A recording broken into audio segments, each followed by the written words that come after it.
on EA Sports. Taken in at the 3. And he brings us out past the 20 to the 24. So here are the Lions now coming out for their opening drive. At a glance at the man under center at 6'5", he always demands attention. And there's a lot of good to watch in the game last week.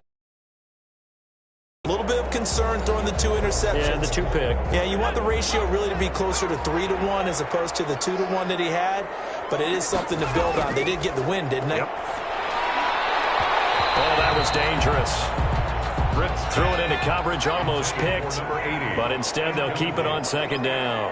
Brings up 2nd and 10. To throw again. Britt. Hit as he throws there, incomplete.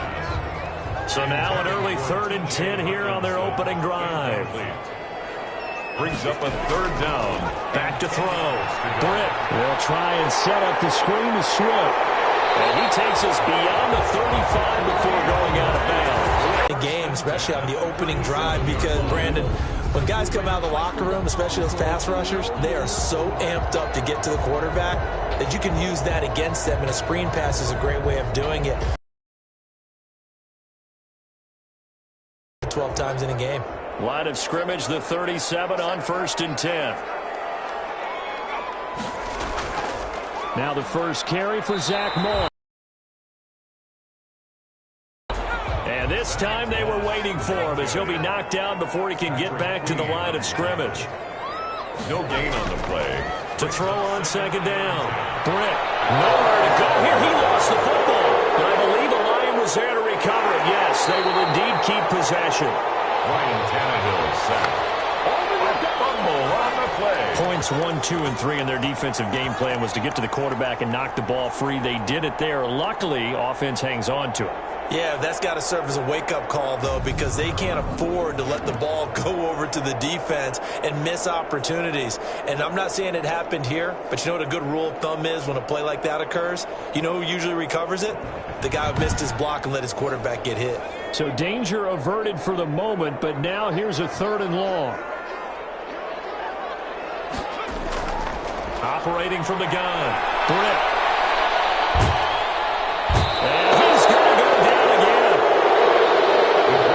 Taken down and set. Zadarius Smith there getting in and bringing him to the ground. It always helps for a visiting team to come in and set the tone on defense. In fact, when we talked with them prior to the game, they said they wanted this home crowd to feel like they had to hide their valuables when they were in town. Well, the home crowd quiet now early. See if their offense can take over and get some points on the board. Jack Fox out to punt here on 4th down. This is away and a very good kick angled for the sidelines. And that kick will go out of bounds right at the 20-yard line. So here comes the Packers offense now onto the field.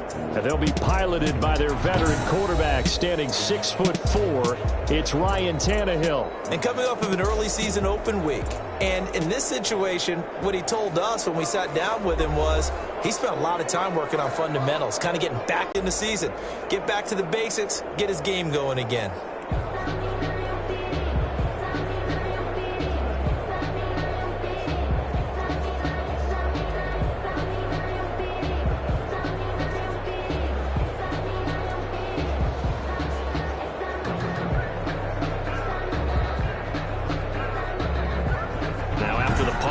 Play, we've got a man down on the field. While the training staff takes a peek, we'll take a break.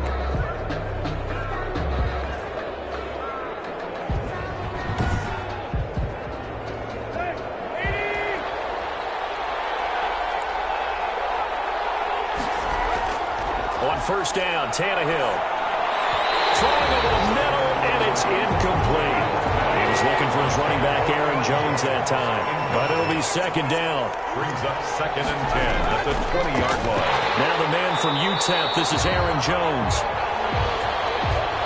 Aaron Jones the ball. And for a second straight play, the Lion defense drops him behind the line of scrimmage. Nice play right there to stop him behind the line, but I want to see how this defense continues to play him here in the first half. Yeah, we know. You know better than I. He has the ability to take over a game, so what do you do? Yeah, I think you have to make sure that you bottle him in at varying levels, because if you crowd everyone to the line of scrimmage, if he breaks through, there's nothing but room to run. For the Lions, an extra DB in the game now here on third down. Out of the gun, Tannehill. That's caught by Gabriel Davis. And he's going to have a Packers first down as they're able to get the third down conversion.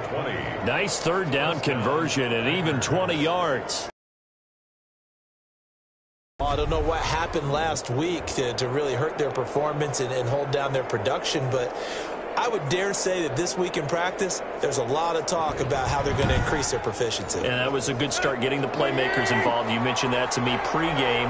That's what they did there. Yeah, I think a lot of people think the coaching staff really gets on them, and that's how they motivate them. Most of these guys are self-motivated. They have a lot of pride in their performance. And he'll be taken down, but not before he gets into enemy territory. Another strong gain on the last two plays. They've moved it a combined 33 yards. I don't care who you put on him.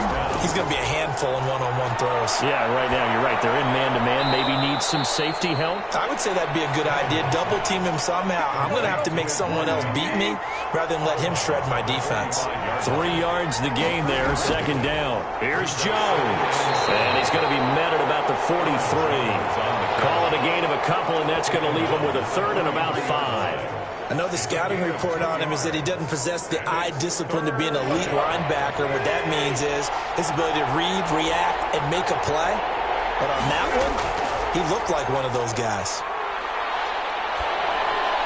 And able to catch it on the left sideline, but they're going to rule him out of bounds. So it'll be incomplete. Certainly one they'd like to have back as it brings up fourth down. Well, they've got man coverage on the outside, and my scouting report on these DBs tells me that they love to take matters in their own hands. They want man coverage, not zone. And there was good coverage there that forced the incompletion. So they'll play the field position game here as a very nice punt is going to pin them back. Yeah, it's almost like watching a game of tennis, or do you prefer ping pong, you know, back and forth like that? But it definitely was excellent, wasn't it?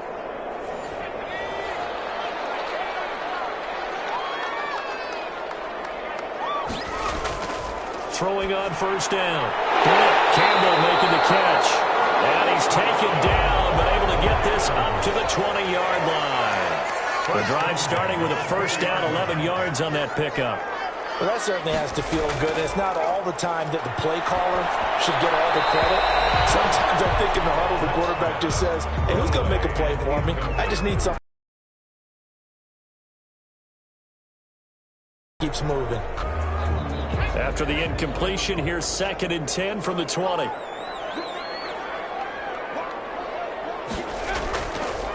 First carry for DeAndre Swift. And he'll go down right at the 30-yard line. 9 yards, not quite enough, and they'll be left now with 3rd and 1. Brings up 3rd and 1. From the gun on 3rd down. Britt. That's going to be caught by Kirk. His first catch, good for 9 and a first down. Got to say, I was a little surprised to see him, Charles, come out in the shotgun on 3rd and less than a yard. Yeah, but the way the NFL is nowadays, we hardly ever see anyone really run for it on short yardage. So they're going to throw the football more times than not. That was a nice, easy rhythm throw right there, and they pick up the first down. So from the 39 now, they'll come up on a 1st and 10. From the gun, Britt. Rifles one incomplete. They've given up a few first downs on this drive, but getting the incompletion there, that should give them something to build on and maybe turn the tide.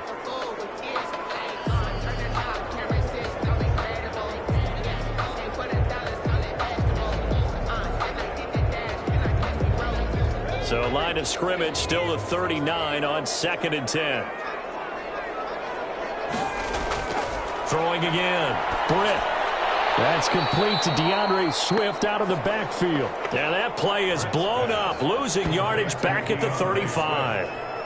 Now that screen there on second down certainly didn't develop how they had hoped. Is that one they should have even tried, or is that one the quarterback sticks in his pocket? I think the latter. I like what you said there, because trying is one thing. We can second guess just about every call. But in this case, when you realize it is broken down, just throw it at the feet of your intended receiver so that no one can pick it off, right? You don't have the ball tipped up in the air, and you come back and try to pick up the first down on third down. That way you don't lose any yardage.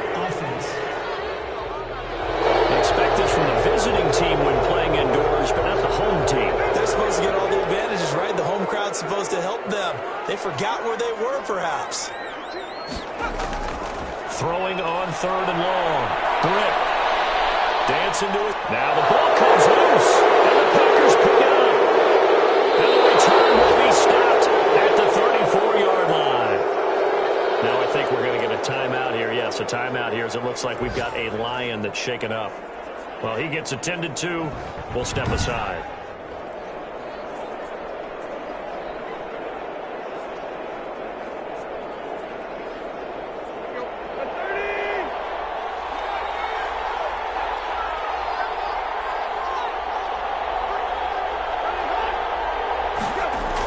They'll start out here with a jet sweep. And he's going to get 7 out of this before being taken down at the 27. He was tackled at the 27-yard line. It's a gain of 7. Brings up 2nd and 3. From the 27, Tannehill. We talk all the time about playmakers on offense, but let's face it, there are plenty of playmakers on defense, too. I think we just saw an example of one, didn't we? Not force that incompletion. Yeah, he's a great corner. They got a couple of them on that side of the football. And they're going to mark him down short, maybe by about a yard, if that. Anytime you decide to use your quarterback as a runner, most of the time when you design a play, you're expected to break a little bit bigger than this one, because when you run him on short gains, your risk-reward and him taking hits, I'm not sure that's the payoff they were looking for.